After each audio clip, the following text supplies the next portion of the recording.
have been assimilated by Professor Upsidasium's Physiotronic Audiographic Steampunk Archive, capturing visuals and sounds from unique biological specimens found at DragonCon 2012. In this transmission, Her Majesty LZ-3000, resistance is futile.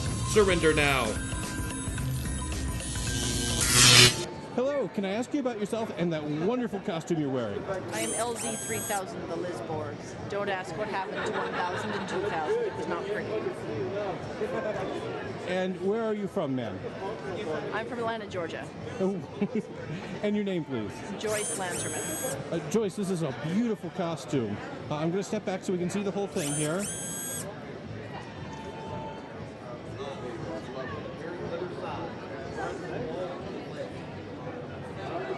And you have this great chest plate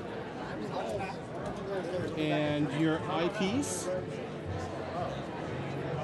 and your wonderfully done hair with your hairpiece tiara there and some fiber optics in the collar.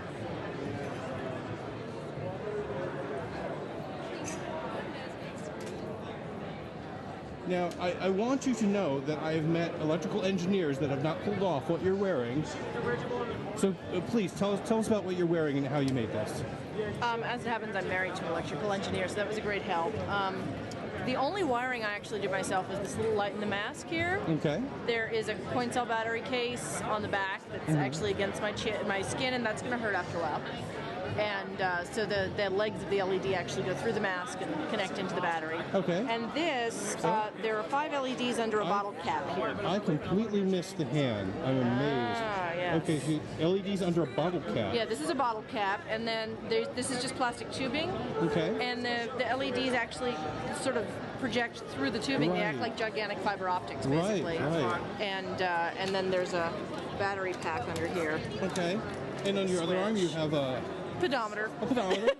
Because, which has got some very big numbers on there, even for DragonCon. I've taken quite a lot of steps. Moving on what? Yes. Now, did you make the dress? Or? I did. I made the whole thing, top to bottom. And how long altogether?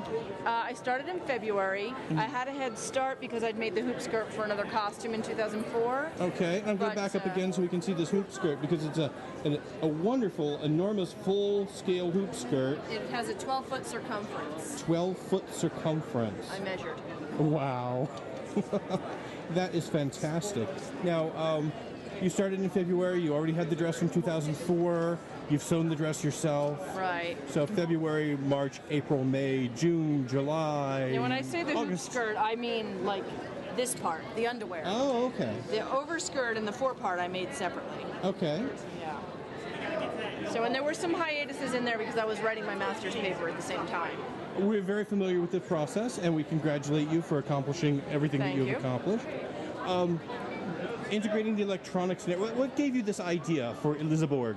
Well, I've done Elizabethan. Okay. And I have an electrical engineer as a husband, and he had taught me to solder to do some projects earlier. And I was really into wearable electronics, so I thought, well, this is the perfect wedding of my background in historical costuming and my newfound love of anything with batteries and lights.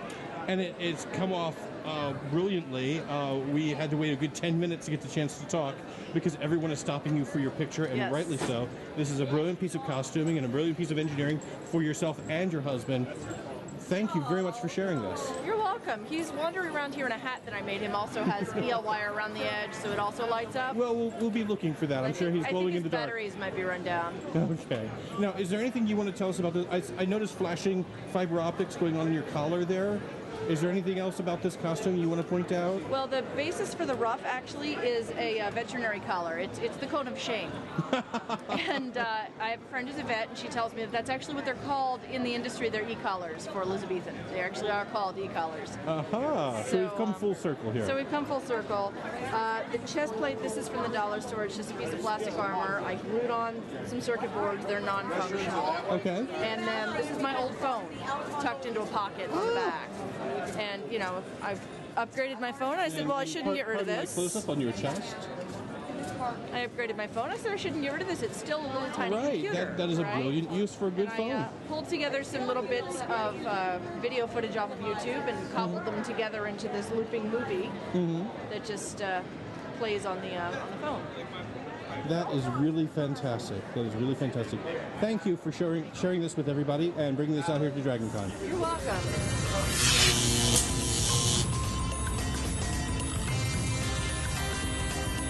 You have been watching Professor Uptodasium's Physiotronic Audiographic Steampunk Archive. For more information about DragonCon, please go to dragoncon.org. Special thanks to the Alternate History fan track, which can be found at alternatehistory.dragoncon.org. Very special thanks to Joyce Lanterman as LZ-3000. Our theme music, the Physiotronic Blues, was composed and performed by Alex White at thegearheart.com. Our motion graphics were created by John Adams at Blithwolf Studios. Contact him at blithwolf@gmail.com. Please stay tuned as the experiment continues.